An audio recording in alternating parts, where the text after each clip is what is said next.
الشيطان الرجيم بسم الله الرحمن الرحيم الحمد لله رب العالمين الرحمن الرحيم مالك يوم الدين إياك نعبد وإياك نستعين اهدنا الصراط المستقيم صراط الذين أنعمت عليهم غير المغضوب عليهم ولا الضالين آمين. السلام عليكم ورحمة الله وبركاته. Alhamdulillah wassalatu wassalamu ala Rasulillah wa ala alihi wa sahbihi ajma'in. Surah 41 diceritakan ya. Kali disebut diceritakan dalam perbahasan ilmu hadis. Jadi bila disebut diceritakan maknanya tidak diketahui dari mana sumbernya. Dia dipanggil majhul ya, dipanggil majhul ya. Kalau bahasa Arab dipanggil ruwiyah, bukan rawah. Rawah itu maknanya telah diriwayatkan, ruwiyah diriwayatkan. Diriwayatkan. Jadi bila tidak diketahui sumbernya, dipanggil majhul ya, dan dipanggil sebagai majhul. Kadang-kadang dipanggil sebagai hadis munkar. Maksud munkar itu tidak diketahui lah. Bukan munkar makna keji tidak, tapi makna tidak diketahui sumbernya. Tapi apabila dia melibatkan kisah Bani Israel, maka dengan sendirinya dia termasuk dalam Israiliyah. Israiliyah kalau satu, kalau banyak Israiliyah ya. Kalau satu Israiliyah tidak itu. Kalau banyak Israiliyah ya. Dan apa sikap kita dalam soal Israiliyah ni? Nabi kata jangan kata ya, jangan kata tidak. Kalau kata ya, ucapkan tidak. Jangan kata tidak, barangkali ya. Riwayatkan sahaja. Riwayatkan sahaja. Selagi mana dia ada pengajaran, ya, selagi mana dia ada pengajaran, riwayatkan sahaja. Jadi maknanya pesan Nabi itu jangan kata ya, jangan kata tidak. Kalau bahasa kita itu maknanya berkecuali ke, pending ke, tergantung begitu je. Kalau kata ya, tidak, kata tidak, ya. Jadi riwayatkan saja kata Nabi. Itu sikap yang maknanya yang Nabi tegaskan kepada kita dalam soal kisah Bani Israel ini, ya, kisah Bani Israel. Dan kalau ada sesuatu yang bercanggah dengan akidah, yang itu jangan riwayatkan. Ya, sesuatu yang bercanggah dengan akidah, yang itu kita tak boleh riwayatkan. Tak boleh kita panjang-panjangkan, tak boleh. Macam kita kata, ada pula dia kata dua malaikat tu tidak menyamar jadi manusia lalu berzina. Maaf ya. Ya tak, malaikat walaupun dia menyamar jadi manusia, dia tetap malaikat, tak ada nafsu. Sebab itu masa Nabi Ibrahim jamu demo, ya, dua malaikat kan datang rumah Nabi Ibrahim. Nabi Ibrahim pun tetamu datang, jamu lah kabin. Haram sentuh demo ya. Mulalah Nabi Ibrahim risau satu pemurid, tak ada nak sentuh ya. Orang malaikat, malaikat bukan dimakan, tak ada nafsu. Dia mengabar kami ni malaikat diutuskan ke bumi Sodom Gomorrah nak menghancurkan kaum orang yang ingkar kepada Nabi Lut alaihissalam. Ya. Jadi itu satu riwayat yang jangan diriwayatkan, satu perkara yang jangan diriwayatkan. Mana pula boleh malaikat berzina? Atau kisah Nabi Ayub, dia di maknanya Nabi Ayub yang ulat badan. Itu bercanggah dengan akidah. Sebab Nabi-Nabi dia tak ada penyakit yang menyebabkan orang lari. Dia demam-demam lah, tapi tak ada lah sampai orang lari. Baunya kita tak usah kata ulat dia, bau nanah berjumpa orang. Luka bau nanah. Orang tak apa nak dekat kan. Kalau dekat tu setengah nampak dia. Bau. Ini kau ulat lagi lah. Ada dalam riwayat dia pun ulat tu jatuh di putih, letak balik. Mau takkan ada tengin benar mobil. Orang saja nak dielok ulat, ada jatuh letak balik. Jadi itu tidak diriwayatkan. Jangan diriwayatkan sesuatu yang bercanggah dengan akidah. Tapi yang lain daripada itu boleh diriwayatkan. Ya, jangan kata ya, jangan kata tidak, kata Nabi. Ya, artinya kalau ada pengajaran riwayatkanlah. Ya, kalau ada pengajarannya riwayat.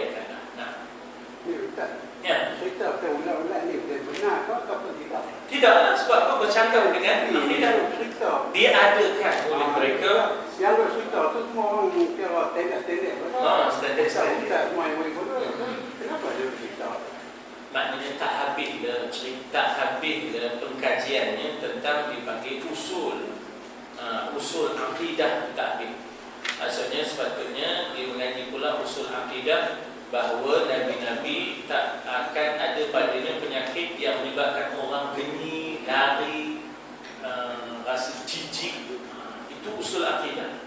Jadi dia tadi mungkin mengaji, lalu dia pun cerita apa yang dia mengaji. Tapi bila ditimbang dengan usul akidah tak boleh. Jadi macam fiqh pun ada usul fiqhnya, akidah pun ada usul akidah. Jadi benda yang bercanggah dengan usul tak boleh lah. Walaupun standard yang meriwayatkan, tapi maknanya oleh kerana kemarin dia tak sampai kepada tahap mengkaji dipanggil usul akidah. Asal usul akidah tu jangan ada benda-benda sifat pada Nabi yang menyebabkan orang jadi lari, jadi genyi, jadi jijik. Memang ada Qisasul Anbiya, ya, buku kita beli di pasaran kan. Jadi maknanya sebab itu kita kata bahawa buku itu bercanggah dengan usul akidah. Mesti maknanya kita kata dibuang bahagian itu. Bahagian yang bercanggah dengan usul akidah itu mesti diketepikan. Baik, kalau ada pengajaran ya yang tidak bercanggah dengan usul akidah diriwayatkan ya.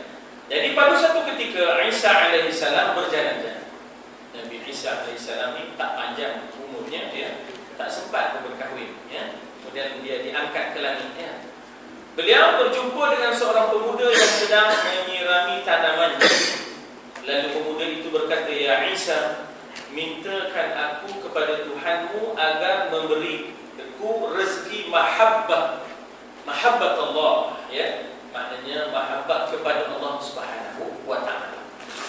Aku kata Isa alaihissalam, ya, katanya apa? Memberikanku rezeki mahabbah Allah, mahabbah kepada Allah, kepadanya, meskipun sebesar biji sawi. Biji sawi itu mana? Cik kan? Halo. Bosong-bosong biji. Cik tu kan? Cik. Nabi Isa alaihissalam kata, engkau tidak akan kuat menerima sebanyak itu. Itu kira banyak itu. Ya. Maknanya perasaan mahabbah Allah itu, kasih Allah itu yang membawa kepada kerinduan. Dan orang yang berindu-rindu ni ada kalanya dia hilang balance. Dia dah mula hilang balance. Maknanya kalau tak betul bawahnya macam orang cerita kan. Maknanya mandi tak basuh, tidur tak tengok, makan tak kenyang. Jadi maknanya di situ Nabi Isa melihat keupayaan, ya, melihat keupayaan. Banyak tu. Sebesar biji sawi dia. Jangan itu pun banyak ya.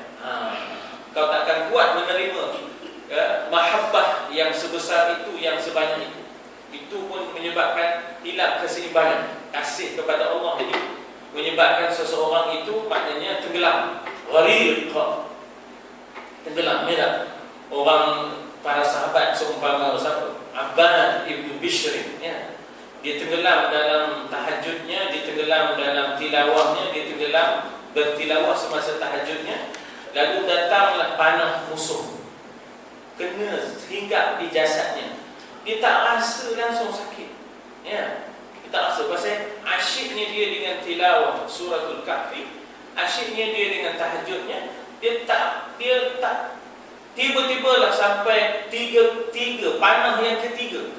Itu pun dia tak rasa sakit sebab asyiknya dia membaca kalam Allah dan asyiknya dia bersama Allah. Tapi dia cepatkan sembahyang sebab memikirkan keselamatan perkhemahan Islam. Bukan masalah diri dia. Bagi dia mati pun tak apalah asalkan di dalam tilawah dan di dalam tahajudnya. Ya tak? Itu siapa? Abbad ibni Bishr.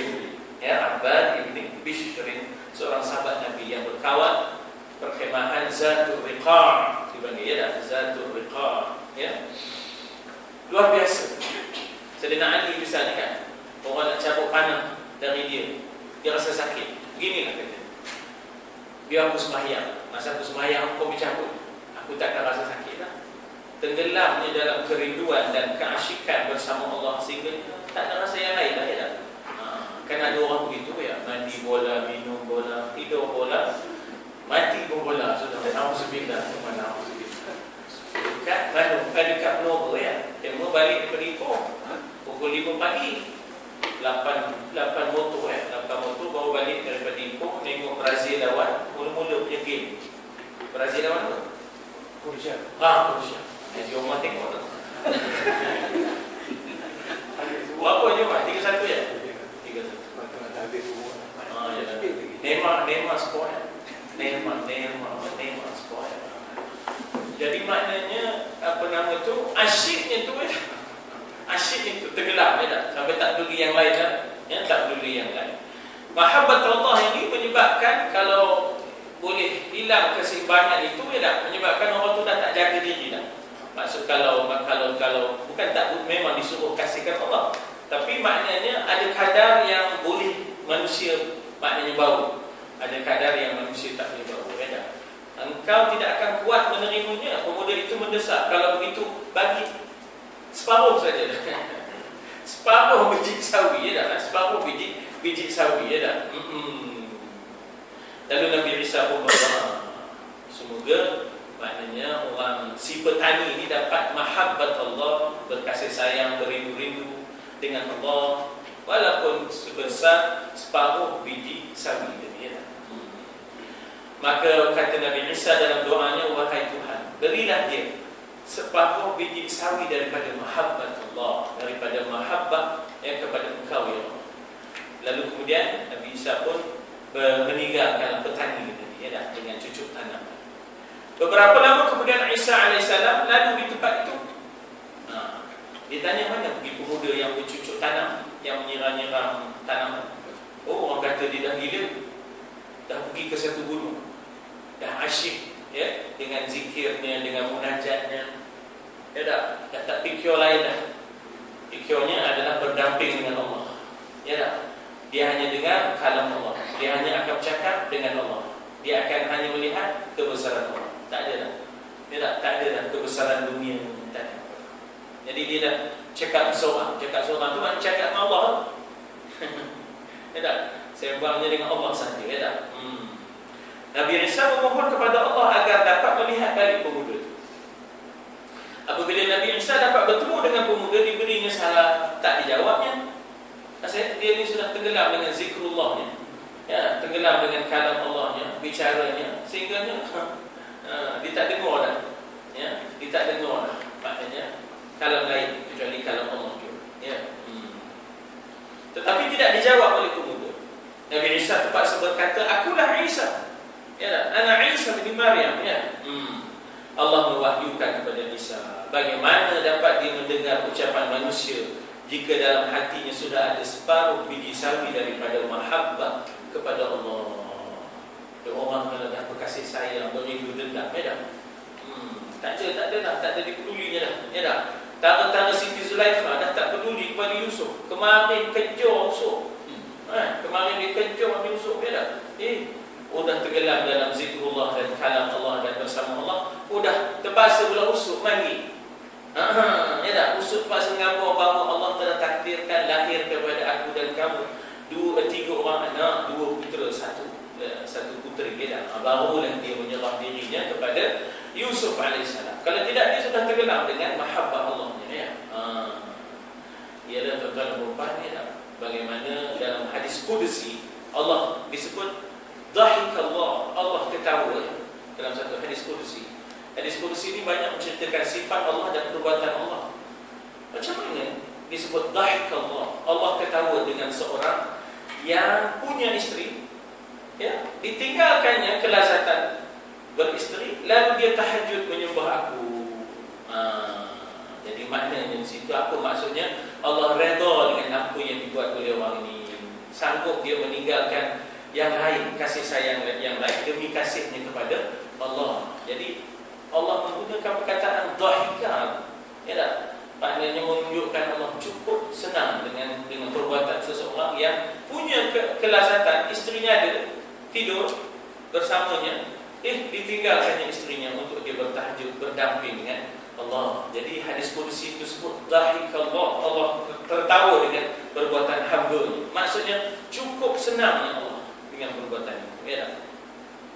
Demi kemuliaan wa bi'izzati, ya, demi kemuliaan wa karami, keagungan. Kalau engkau kerat dia dengan gergaji pun, dia takkan rasa sakit kerana dia sudah tenggelam. Gharib, dia sudah fana, ya, dia sudah maknanya tenggelam dalam keasyikannya kepada Allah. Tuan-tuan pokoknya kalau nak sampai ke tahap itu kan, orang cerita di bawah lembah ada orang race sampan ke bawah lembah di arena Sekawai, ada demo retro ke orang cerita di bawah lembah, ada datang Pok Gigi ke hajak tidak. Hajak tidak. Dia dengan Qurannya, dengan surah Kahfinya, dengan ampunnya, orang sudah tenggelam. Yang tak tenggelam tu terkinja-kinja, mau lah bah. Kenapa? Rajesh Khanna. Contoh, ya tak?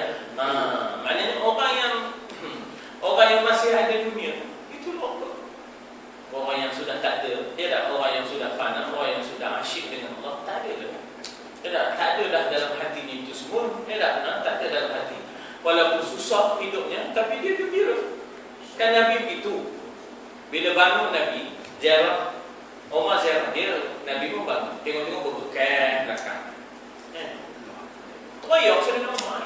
Nabi apa beda? Nabi apa beda? Dia dah tenggelam dengan maknanya kita kata akhiratnya, kasih Allah dan kasih akhirat itu. Walaupun berbekan belakang. Kasih tilam itu pelepah dia. Lapis ke pelepah tamak. Simple living, ya. Jadi orang yang sudah begitu, susah pun tak ada apa, susah pun tak ada apa, tapi orang yang mabuk dunia, susah sikit pun, melusai, Barang siapa mengakui 3 hal, namun tidak bersih dari 3 hal, berarti dia tertipu. Dia kata begini, tapi dianya masih begitu. Bergelumang, mati. Sebenarnya dia tu tidak dapat hakikat lagi. Apa dia? Dia mengakui akan manisnya zikir, tapi masih cinta dunia. Penuh dapat duduk pondok, penuh dapat beribadat, tiba-tiba fikirnya masih angka-angka lagi. Fikirnya masih angka-angka. Tak boleh begitu. Kalau dia kata dia dah manisnya seronoknya beramal, tapi masih lagi mengira, masih lagi mengira angka itu, angka ini. Maknanya dia belum rasa manisnya zikir. Masih ada lagi manis dunia dalam diri dia. Itu satu. Kedua, mengaku ikhlas beramal, tetapi masih suka penghormatan manusia. Tak ada pun orang uji, tak ada siapa nyebut aku waradun wabarakun. Dia kuat ramai kan, tapi tak ada siapa gempur, tak ada siapa nyebut, tak ada siapa pun memberi penghormatan, tak ada siapa nyebut aku waradun wabarakun. Maknanya belum lagi ikhlas beramal, masih lagi beramal kerana manusia rupanya. Tak ada. Bukan kerana Allah rupanya. Dia sebenarnya beramal kerana apa? Dia pun tak tengok ke aku. Ayo nak cari orang-orang aku ni, dekat nak nyampe ke wadi ni. Mana ada makan-makan sangat. Dia pun rimpul makan laksa, aku tak ada. Contoh ni bukan nak kata ke dah. Jadi kalau dia masih lagi ada, maknanya kita kata ingin manusia nyebut-nyebut kelebihan-kelebihan dia. Sebab itu disuruh kita supaya benam diri kita, barulah tumbuh. Barulah tumbuh. Kalau tak dibenam, takkan tumbuh. Ketiga, dia mengaku cinta Khaliq, iaitu penciptanya Allah, tetapi masih memperturutkan nafsunya, banyak penuh kehendaknya, banyak sangat dilayannya kehendak-kehendak nafsunya. Jadi dalam pada dia mengaku cinta kepada Allah, rupanya banyak dia ittakhadha ilahahu hawahu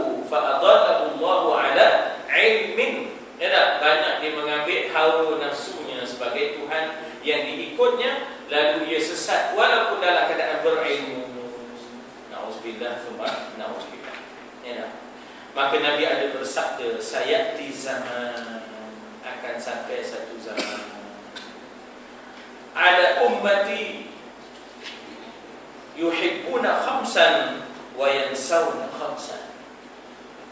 Manusia itu, umatku ini akan sampai satu zaman esok, kasihkan lima, lupakan lima. Ini elok kita hafal, lekat untuk jadi peringatan pada diri kita semua. Ya. Satu, yuhibbud dunya wa yansawna akhirah. Kasih dunia, lupa akhirat. Sembang akhirat tak ada, kurang sembang akhirat. Ya tak? Banyak orang sembang dunia. Kebetulan pula bergaul dengan ahli dunia yang tak sembang akhirat. Habis sebab kita ni mengikut orang yang kita bergaul. Kalau sembang betul je kan, tudang kita pun terpaksa dia sembang betul. Kalau perempuan kan, sembangnya hemen, dia sembang hegelah, tu ni, dia terpaksa campur sekali lah.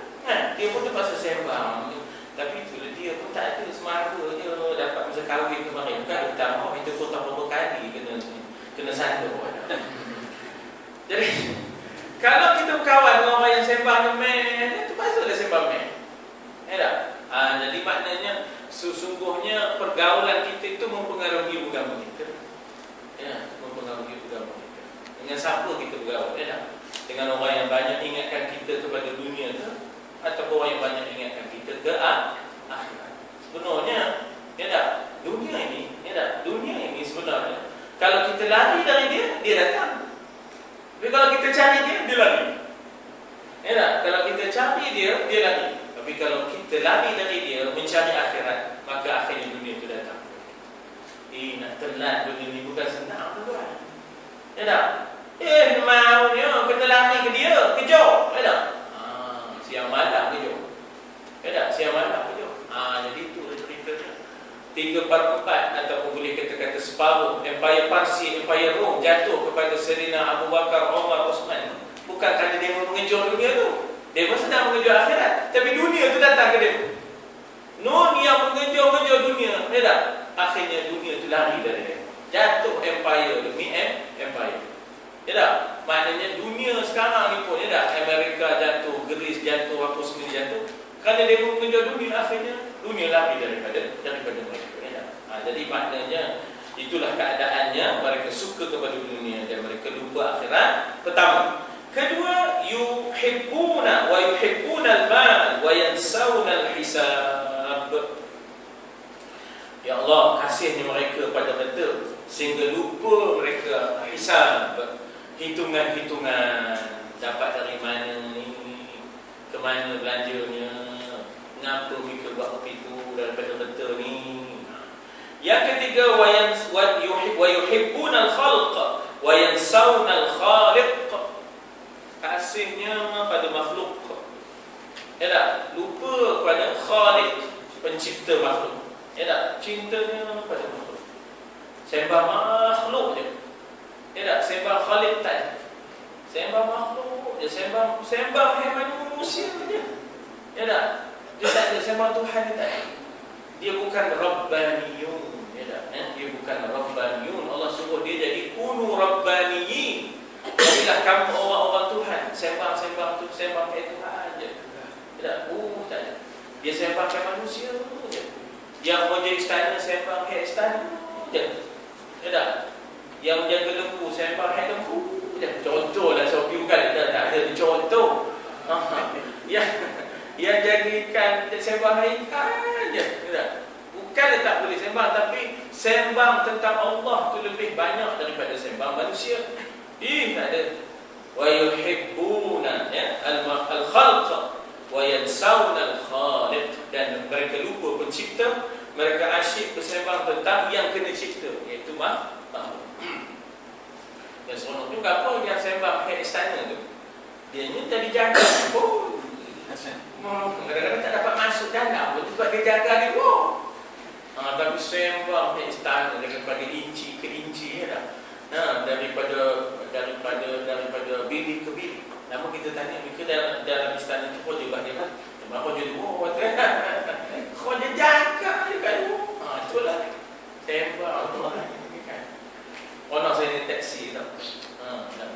Greek, situ Raja Greek. Ada seorang, minta maaf orang lembung. Dia sembang istana. Namun saya tanya dia, balik lembung ni apa nak beli telur? Ya, sembang istana nak balik lembung beli telur kan. Jatuh benar standard. Tapi sembang raja sembang istana tu tau. Tapi balik lembung pasal nak beli telur.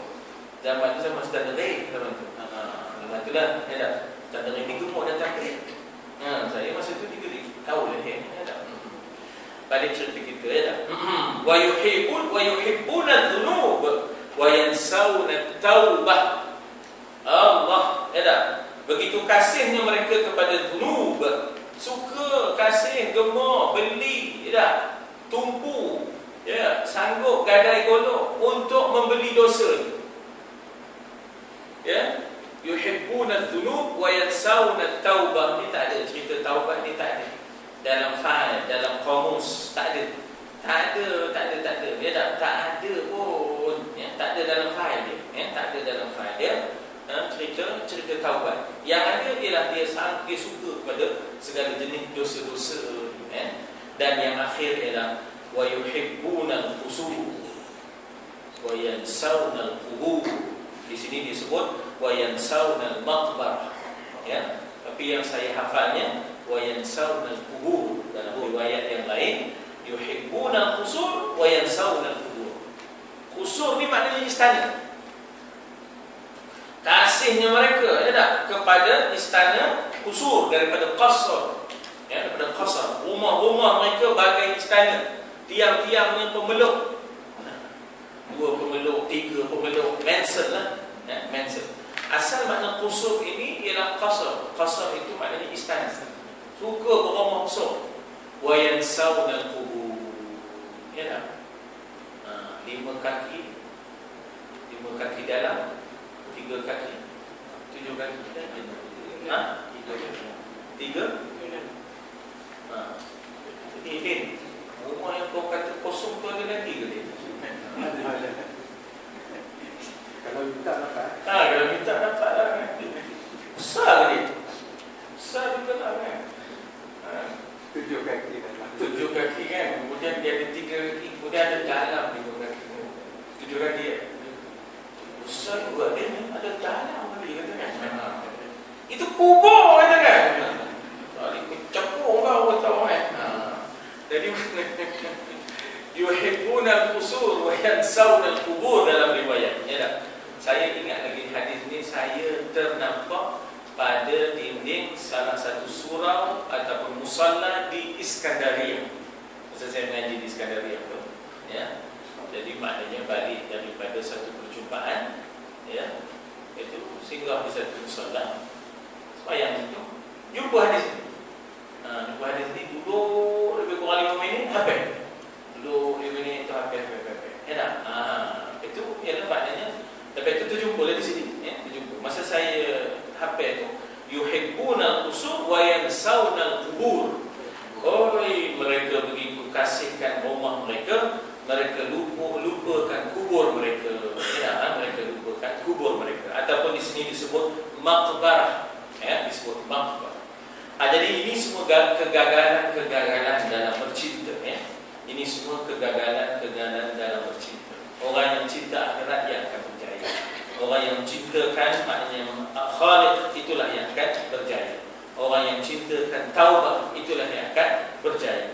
Ada pun orang yang cinta dunia, cinta reta, cintakan makhluk, ini tidak akan berjaya dalam hidupnya. Sebab itulah bagi kita, cinta reta, cinta makhluk, cintakan maknanya kita kata nama, cintakan dunia ini sebenarnya cinta yang bukan abadi. Cinta yang sementara, cinta yang sebenar, yang hakiki adalah cinta Allah, cinta agung, ya. Kalau bahasa orang tertentu dipanggil Allah itu cinta agung. Cinta agung, cinta yang sebenarnya. Jadi tuan-tuan, kadang-kadang benda ni datang, kadang-kadang lepas balik, terlepas. Ya, kadang-kadang benda ni datang, kadang-kadang dia terlepas. Bergantung kepada siapa kita berkawan. Kalau kita berkawan orang yang kuat cinta akhirat, cinta Allah, dia adalah. Lepas tu kita tahu macam mana terjumpa kawan-kawan yang cinta dunia, sembang di dunia, udah kita beralih. Mudah kita berani. Kita pula dah jadi orang pintu. Jadi apatah lagi kalau kita ini memimpin. Ya tak akan berjaya seorang pemimpin kalau dalam hatinya ada kemegahan dunia.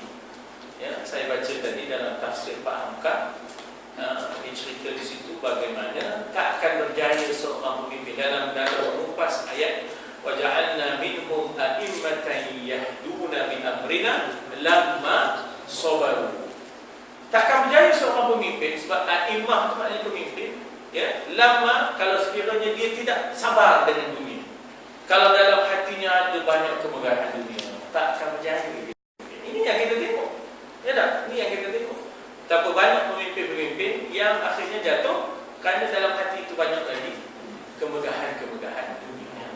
Sebab itulah Nabi, maknanya kita kata dalam soal dunia ni, Nabi kata kun fid dunya ka'annaka 'abirus sabil. Jadilah kamu di dunia ini seolah-olah kamu nak menyeberang jalan. Bukan nak duduk beria dah. Sebentar je, ya, sebentar je nak nyeberang je kata Nabi, ya dah. Hadis ini keluar kisahnya bila mana Sayyidina Umar offer untuk nak buat tilak kepada Nabi, ya dah. Tak payah kata ni, tak payah kata. Tak payah. Ustaz cakap je orang bagi kereta Ustaz ambil. Kan? Tuan cakap kalau ni. Tapi dalam kes itu dia meminta izin pada Nabi. Kan? Dia macam saya dia orang tak minta izin, tiba-tiba dah ada sampai dia ngomong. Kan? Ten on kata dia ni Pak Mio. Apa yang apa? Marilah naik. Oh naik apa ni? Oh Allah ya. Jadi maknanya di situ udah tu konan sekali ya tak? Tu konan. Saya tahu dia boleh. Ya Allah. Kira khianat itu benar. Kira khianat itu. Astagfirullahaladzim. Jadi makna di situ kata kalau kita tengok di situ tak, bagaimana Sayyidina Umar bajunya bertampung-tampung. Ya tak? Dia khalifah tapi bajunya bertampung. Umar bin Abdul Aziz minta isytihar harta, ya tak? Supaya jangan masuk benda yang bukan-bukan dalam rumah setelah menjadi khalifah. Sayyidina Ali teroyak waktu subuh bila datang muazzin ke rumah dia, dengar dia teroyak. Apa keluhan dia? Wahai dunia, pergilah pada orang lain, tipulah orang lain. Wahai dunia, pergilah pada orang lain, tipulah orang lain. Ini yang dia katakan pemimpin yang berjaya tak ada dalam hatinya tu dunia. Kalau hatinya ada dunia, macam mana dia berjaya nak memimpin? Paling tidak suami lah senang tuan. Paling tidak suami. Isteri memang, orang perempuan memang ada kekuatan kasih dunia. Sebab Allah bagi begitu, maknanya kita kata fitrahnya. Tapi yang boleh meluruskan wanita ini ialah si lelaki itu. Ingat tak dalam peristiwa turunnya ayat ketika mana dalam surah Ahzab, isteri-isteri Nabi hantar memo kan? Hantar memo lepas peperangan Hunain. Minta gelar, minta subah, minta kan? Sebab oleh dapat, kami tak dapat. Kami ni dia telah dia kan? Jadi dia buat memo. Hantarlah si anak Hafsah. Hafsah mana? Hafsah anak Sayyidina Umar. Memanglah hantar Hafsah punya. Hafsah sebab dia kalau lapor dia tak simpan, dia lepas kan. Ada yang dia berbawa Sayyidina Umar pada dia. Selalulah dia jadi spokeswife kan tak? Dia jadi pembicara bagi isteri-isteri Nabi. Minta tu lah. Gelar minta itu. Jadi maknanya itu sebagai wanita dia memang ada perasaan kasih. Siapa yang boleh meluruskan, siapa yang boleh mengawal keseimbangan itu? Si lelaki. Tapi kalau ada lelaki pun megah dengan dunia je, macam mana dia nak meluruskan wanita? Macam mana dia nak meluruskan isteri dia? Isteri mengharapkan si suami berpimpin supaya jadi kuat beramal, supaya jadi kuat berzikir, supaya kuat akhiratnya. Tiba-tiba rupanya si lelaki itu dah mabuk. Mabuk, bukan mabuk kebayang, mabuk dunia lah. Ditelan pahit, dibuang sayang. Itu keadaan itu. Jadi kita ni sebagai suami kena maknanya melurus dengan baik, meluruskan keadaan wanita yang memang fitrahnya suka dunia. Buat macam mana dia suka benda tu. Jadi kitalah yang dapat mengawal. Tuan-tuan perempuan ceritanya orang Arab, bila dia berimpun ini cerita isteri-isteri ikhwan muslimin ni.